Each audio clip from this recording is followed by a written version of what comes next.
Hai, sahabat YT Moba. Apa kabar kalian semua? Semoga kalian semua dalam keadaan sehat. Amin.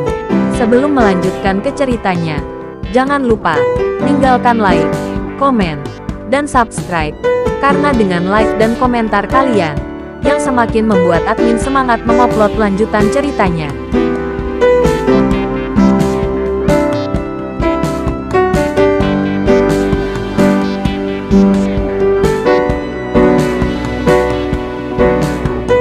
Episode 528.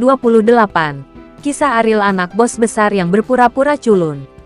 Ariel tampak serius dan berkata, jika itu adalah pusat bumi, itu mungkin kabar baik. Pada saat yang sama, orang-orang menunjukkan ekspresi bingung, mereka tidak begitu mengerti apa yang disebut kabar baik. Jika berada di pusat bumi, lingkungan sekitarnya pasti kedap udara. Dalam hal ini sulit terbang dengan sayap. Bagaimana bisa menjadi kabar baik? Kakak Ariel, apa maksudmu? Tanya Pedro bingung. Ariel menggelengkan kepalanya dan berkata, saya harap bukan itu yang saya pikirkan. Jika tidak, situasi yang kita hadapi akan semakin parah. Mengenai tipu daya Ariel, keduanya tidak bertanya lebih lanjut. Karena waktu rilisnya adalah selesai dan mereka harus kembali ke kamar Anda dengan cepat. Tapi hari ini agak aneh. Semua orang dibawa pergi, dan sepertinya mereka dibagi menjadi beberapa kelompok. Bagaimana situasinya? Bukankah itu akan kembali ke kamar? Apakah ada hal lain? Kata Pedro bingung. Kalian berdua dapat yakin bahwa bahkan jika sesuatu terjadi, itu ditujukan padaku, kata Ariel dengan ringan. Siapa lagi yang bisa dia targetkan? Setelah sekumpulan orang dibawa pergi, hanya Ariel yang tersisa. Seorang pria jangkung kekar dengan pistol bius berjalan ke arah Ariel dan berkata, ikuti aku. Ariel mengangguk dan mengikutinya dengan cermat. Segera, ketika saya datang ke sebuah ruangan besar, lebih dari 20 orang sudah tidur di dua baris tempat tidur papan yang tertata rapi. Ariel tersenyum ringan. Bukankah pengaturan yang dibuat oleh penjara pusat bumi hanya untuk memberi orang-orang ini kesempatan untuk membunuhnya? Benar-benar menerima standar perawatan yang tinggi. Dan Ariel tahu bahwa orang-orang ini adalah master yang dipilih dengan hati-hati. Dan mereka jelas tidak mudah ditangani seperti manusia. Apa yang kamu lihat? Cepat masuk. Orang dalam itu mengira Ariel ketakutan. Dan berkata dengan jijik, besok pagi, aku harus menyusahkanmu untuk membersihkan. Kata Ariel dengan ringan. Pria itu mendesak dengan tidak sabar. Tidak mengerti apa yang dimaksud Ariel dengan membersihkan. Setelah pintu dikunci, Ariel berjalan ke satu-satunya tempat tidur papan yang kosong. Di area khusus, pria itu memperhatikan Ariel dengan acuh tak acuh dari pengawasan. Dia tidak berharap orang-orang ini memiliki kekuatan untuk membunuh Ariel. Tetapi dia ingin melihat berapa harga yang akan dibayar Ariel untuk menyelesaikan situasi ini. Semakin kuat Anda, semakin banyak bantuan yang dapat Anda berikan kepada saya. Saya harap Anda tidak mengecewakan saya. Keberadaan pusat bumi tidak ada artinya. Jika Anda dapat menggunakan pusat bumi untuk membuktikan kekuatan Anda, itu bukan kerugian. Felix tersenyum, dia berkata bahwa dia benar-benar yakin bahwa dia dapat mengendalikan Ariel. Jadi semakin baik kinerja Ariel, semakin puas dia. Bawahan, jika tidak dapat membantu atasannya menyelesaikan masalahnya, lalu apa gunanya bawahan ini? Felix tidak takut Ariel menjadi kuat. Tetapi dia takut dia tidak cukup kuat. Setelah Ariel tertidur, ada gerakan kecil di sekelilingnya. Meskipun orang-orang itu menyembunyikannya dengan baik, mereka tidak bisa lepas dari persepsi tajam Ariel. Hanya mengandalkan keterampilan tinju, orang-orang ini tidak akan menjadi lawannya. Dan pusat bumi harus sangat jelas tentang hal ini. Jadi Ariel tahu orang-orang yang akan dia hadapi jauh dari tidak bersenjata. Inti bumi harus menyediakan senjata untuk orang-orang ini. Saat orang pertama bangun, ruangan besar ini ditakdirkan untuk memicu pertumpahan darah. Dari ruangan besar dengan cahaya redup, terdengar tangisan sengsara yang terus-menerus, disertai dengan cahaya pedang dan darah. Bau darah yang kuat menyebar dari sini. Pria lembut itu melihat semua yang terjadi dalam pengawasan, dan senyum di wajahnya menjadi semakin lebar. Sampai Ariel adalah satu-satunya yang berdiri di seluruh ruangan besar. Dan dia berdiri. Sampah-sampah ini benar-benar tidak pantas menjadi lawanmu. Tapi kamu masih bawahan di depanku, kata Felix dengan bangga. Keesokan paginya, ketika orang dalam datang ke ruangan besar, melihat pemandangan di dalam, beberapa orang dengan daya tahan yang buruk benar-benar muntah. Bau darah yang kuat merangsang indera penciuman mereka, dan tidak ada satupun mayat utuh di tempat kejadian yang lebih mengejutkan penglihatan mereka.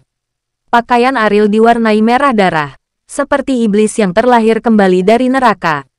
Orang yang mengirim Ariel ke rumah besar kemarin, akhirnya, mengerti apa yang dimaksud Ariel dengan membersihkan. Dia tidak membiarkan siapapun pergi, bahkan jika mereka adalah orang dalam, bahkan jika mereka memiliki senjata bius di tangan mereka. Ketika menghadapi Ariel saat ini, mereka semua ketakutan, dan mereka bahkan tidak berani mendekati Ariel. Aku tidak perlu membersihkan di sini, kan? Ariel berkata dengan enteng. Beberapa orang dalam lebih unggul di depan orang lain. Tetapi saat ini, mereka tidak bisa menahan anggukan kepala. Jelas ditekan oleh Ariel dalam hal aura. Ketika tiba waktunya untuk menghirup udara, Ariel mengenakan pakaian bersih dan muncul, seolah-olah tidak terjadi apa-apa. Tapi Ryan, yang sangat sensitif terhadap bau darah, mencium bau yang tidak biasa ini setelah mendekati Ariel. Kakak Ariel, apa yang terjadi? Ryan bertanya pada Ariel. Dia kembali ke kamarnya kemarin, dan tidak ada hal istimewa yang terjadi. Tetapi dia tahu itu. Ariel jelas berbeda darinya. Pusat bumi mengatur saya dan lebih dari 20 orang lainnya di sebuah ruangan besar, dan memperlengkapi mereka dengan pedang, kata Ariel dengan ringan. Tak perlu dikatakan Ariel. Ryan juga tahu apa yang terjadi tadi malam. Yang mendebarkan. Soal hasilnya, tak perlu ditanyakan. Ariel berdiri di depannya adalah bukti terbaik dari hasilnya. Apa sebenarnya yang ingin dilakukan Felix? Apakah meminjam tanganmu untuk membunuh orang-orang itu? Dia benar-benar tidak tahu apa maksud hati itu. Ariel menggelengkan kepalanya. Dia tidak mengerti mengapa jantung bumi melakukan ini. Mengapa dia ingin orang-orang itu mati ketika dia tahu mereka tidak bisa membunuhnya?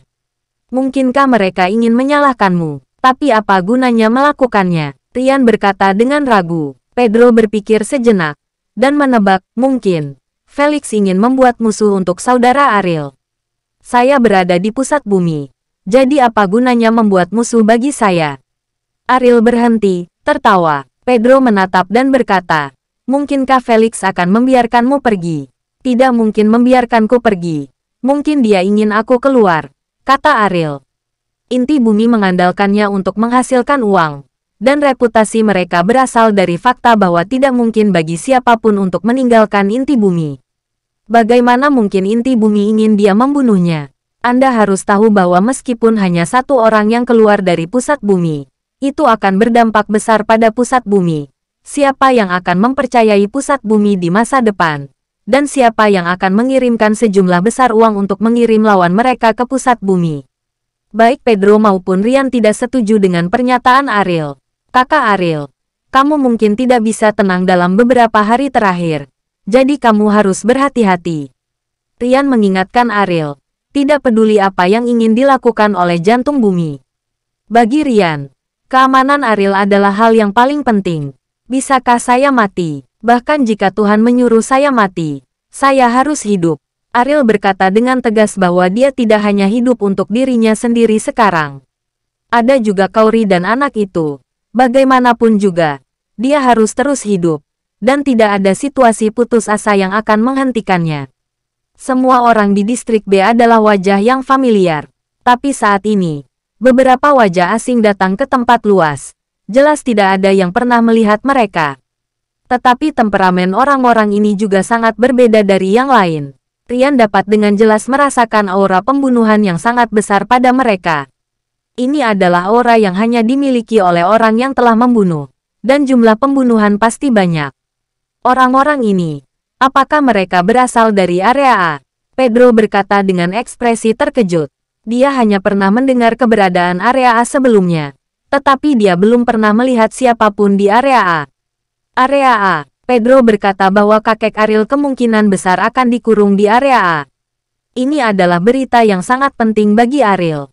Jika dia bisa mendapatkan berita tentang Raditya dari orang-orang ini, itu akan menjadi sangat penting bagi Ariel. Itu keuntungan yang sangat besar. Ariel, orang-orang ini mungkin dikirim oleh pusat bumi untuk berurusan denganmu. Rian mengingatkan Ariel. Ariel mengangguk. Orang-orang ini jelas lebih kuat dari orang-orang tadi malam.